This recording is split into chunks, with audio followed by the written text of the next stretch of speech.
بسم اللہ الرحمن الرحیم نحمدہ ونصلی ونسلم علی رسولہ الکریم اما بعد فاعوذ باللہ من الشیطان الرجیم بسم اللہ الرحمن الرحیم وما ارسلناک الا رحمتا للعالمین آمنت باللہ صدق اللہ العظیم۔ محترم ناظرین، السلام علیکم ورحمۃ اللہ وبرکاتہ۔ معجزات رسول صلی اللہ علیہ وسلم کے مقدس عنوان سے ہم آپ کی خدمت میں حاضر ہیں۔ قرآن مجید نے اس بات کو ذکر کیا کہ ہم نے حضرت موسیٰ سے اس بات کا وعدہ کیا کہ ہم آپ کے لیے اور آپ کی امت کے لیے بھلائی لکھیں گے، لیکن وہ اس صورت میں لکھیں گے کہ جب وہ مصطفیٰ کریم جناب خاتم النبیین صلی اللہ علیہ وسلم کا اگر دور پائیں تو وہ ان کی اتباع کریں، یعنی تقوی اختیار کریں، زکوٰۃ ادا کریں، ہماری آیتوں پر ایمان لائیں، اور الذین یتبعون الرسول، وہ اتباع کریں اس رسول مکرم کی، یعنی جناب رسول مکرم صلی اللہ علیہ وسلم۔ پھر آپ کے معجزات اور شان کو اللہ نے بیان فرمایا۔ آپ ارشاد ہوا رب کریم کی جانب سے کہ الذین یتبعون الرسول، وہ غلامی کریں گے، وہ اطاعت کریں گے، کس کی؟ اس رسول کی، النبی الامیہ، جو نبی ہے اور امی ہے، الذی یجدونہ مکتوبا عندہم فی التوراۃ والانجیل، اس ہمارے نبی مکرم، اللہ فرما رہا ہے ہمارے اس نبی کی شان یہ ہے کہ پاتے ہیں وہ اس کو لکھا ہوا اپنی کتاب تورات اور انجیل کے اندر، اس کے ذکر کو پاتے ہیں، یعنی آپ کی امت کے لیے ہم لکھ دیں گے، لیکن اس صورت میں ہم ان کے لیے بھلائی کو لکھیں گے کہ جب وہ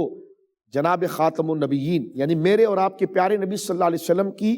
پر ایمان لانے کے ساتھ حضرت موسیٰ کی قوم کو شرط لگایا جا رہا ہے کہ ان کے لیے ہم دنیا و آخرت کی بھلائی جب لکھیں گے کہ جب وہ مصطفیٰ کریم صلی اللہ علیہ وسلم پر ایمان لائے، اتباع کریں۔ اس ایک آیت میں، آیت نمبر 157 میں، نبی پاک صلی اللہ علیہ وسلم کی 9 شانیں اور آپ کے 9 اعجاز اور معجزات کو ذکر کیا گیا، جس میں ایک بات کی گئی کہ الرسول، آپ رسول ہیں،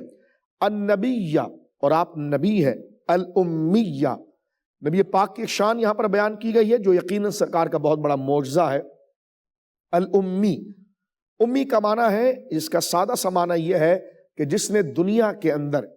کسی استاد کے سامنے زانو تلمس کو خم نہ کیا ہو، اور اس نے دنیا میں کسی سے سبق نہ پڑھا ہو، دنیا سے کسی کی سے تعلیم حاصل نہ، دنیا میں جو علم کو کسب کرنے کا طریقہ ہے، یاد کرنا، تختیوں پر لکھنا، کتابوں پر لکھنا، مدرسوں میں جانا، اسکول جانا، فرمایا ہمارا نبی مکرم وہ ہے جو امیہ، کہ جسے ہم نے کسی انسان کا شاگرد نہیں بنایا، انہوں نے لکھنا پڑھنا کسی سے نہیں سیکھا، لیکن جب وہ بات کرتے ہیں اور جب وہ کلام کرتے ہیں تو بڑے بڑے پڑھے لکھے لوگ اور بڑے بڑے دانا، ان کی دانائی، ان کے علم، ان کی ذہانت، ان کی معلومات اور ان کی معلومات کے فراوانی کے سامنے تمام انسانیت کا علم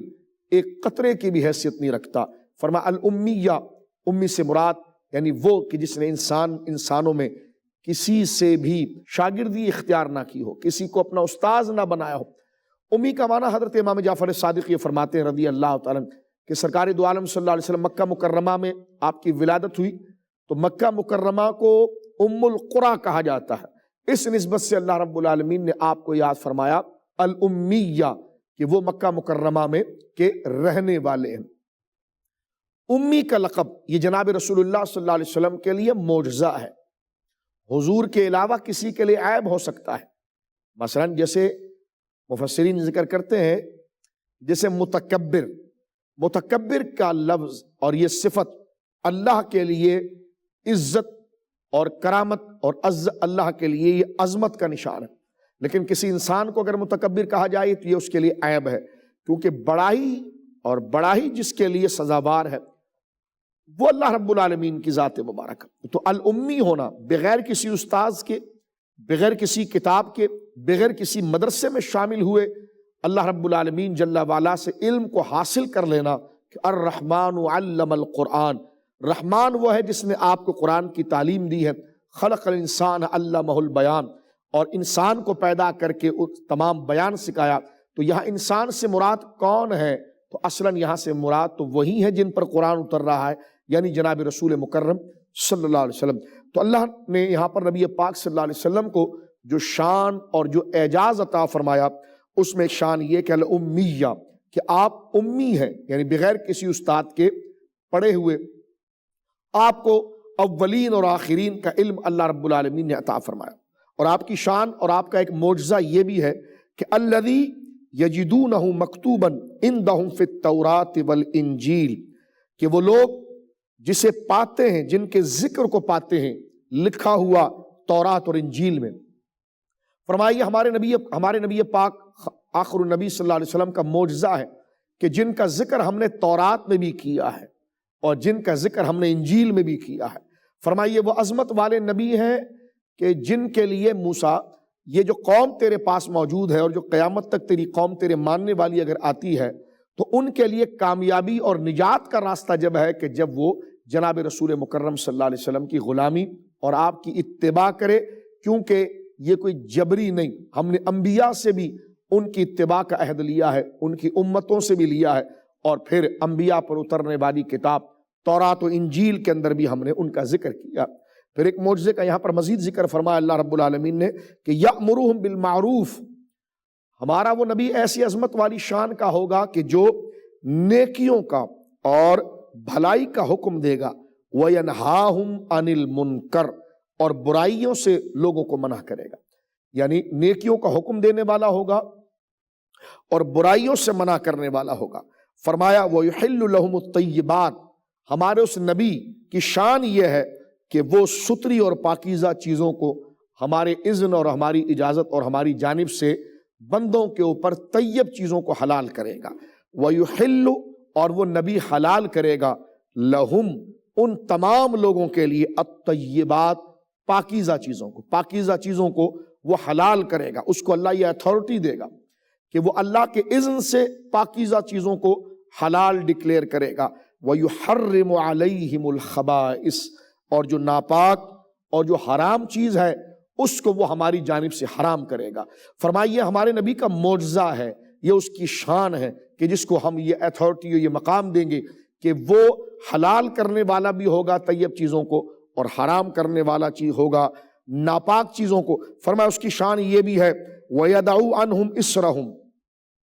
وہ ان کے اوپر سے بوجھ کو اتارے گا، یعنی سابقہ امت میں جو ان کے امتیوں پر، سابقہ انبیاء کی امتیوں پر جو ان پر احکام کی سختی اور عبادت کی سختی، مثلا کتابوں میں آتا ہے کہ سابقہ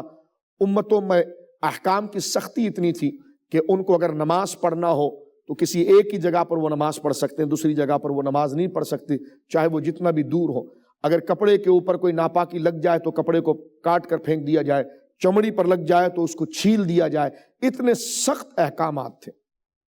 لیکن فرمایا ہمارے اس نبی کا معجزہ یہ ہے کہ اس کے ذریعے ہم لوگوں کو ریلیف دیں گے، آسانیاں دیں گے۔ وَيَدَعُ عَنْهُمْ إِسْرَهُمْ،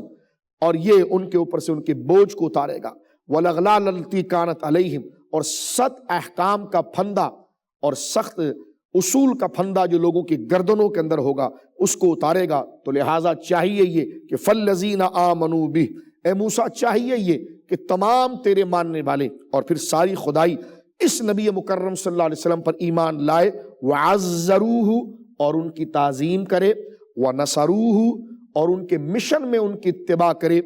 اور پھر وَاتَّبَعُوا النُّورَ، اور پھر اس نور کی پیروی کرے، الَّذِي، وہ نور، فرمایا اس نور کی اتباع کرے، انزل معاہو، جو ہم ان پر نازل کریں گے، یعنی قرآن مجید کی۔ اللہ رب العالمین نے ساری شان ذکر کرنے کے بعد تمام انبیاء کی امت کو اس بات کا پابند کیا کہ مصطفیٰ کریم صلی اللہ علیہ وسلم کی تعظیم کی جائے، ان کی عزت کی جائے اور ان پر ایمان لایا جائے، اور ان پر جو ہم کتاب اتاریں گے قرآن مجید اس پر ایمان لایا جائے۔ اولئک ھم المفلحون، جس نے اس ترتیب کے ساتھ، اس نظم کے ساتھ، اس سلیقے کے ساتھ اور اس تسلسل کے ساتھ اگر ہمارے نبی مکرم صلی اللہ علیہ وسلم کی اطاعت، فرمان برداری، تعظیم ہمارے کہنے پر کی تو اولئک ھم المفلحون، وہ یقیناً بامراد ہوں گے اور اللہ کی جانب سے فلاح پانے والے ہوں گے۔ محترم ناظرین، یہ آیت نمبر 187 ہے سورۃ الاعراف۔ آپ قرآن مجید کھولیے اور دیکھیے کہ اللہ رب العالمین نے کیسی بزرگی،